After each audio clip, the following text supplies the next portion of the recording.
நம்மளுடைய முதல் மாநில மாநாட்டில் நம்ம கட்சியினுடைய கொள்கையை பத்திலாம் தான் எடுத்து சொன்ன.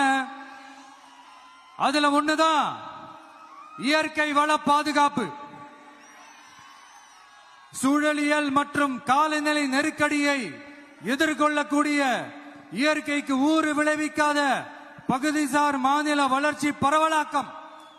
இதான் நாம் அறிவிச்ச அந்த கொள்கை. இதான் நான் இங்க சொல்றதுக்கு காரணம் ஓட்டு அரசியலுக்காக இல்ல. இன்னொரு தீர்மானம் அதே மாநில மாநாட்டில் நான் சொன்னேன். அது விவசாய நிலங்கள் பாதுகாப்பு கொள்கை தீர்மானம். அதுல காஞ்சிபுரம் மாவட்டம் பரந்தூரில் 1000க்கும் மேற்பட்ட ஏக்கர் பரப்பளவில் 13 நீர்நிலைகளை அழிச்சு சென்னை நிரந்தரமாக வெள்ளக்காடாக்கும் இத்திட்டத்தை ஒன்றிய மாநில அரசுகள் கைவிட வேண்டும் வலியுறுத்தின. அது மட்டும் இல்லாம இந்த மண்ணுக்காகவும் மக்களுக்காகவும்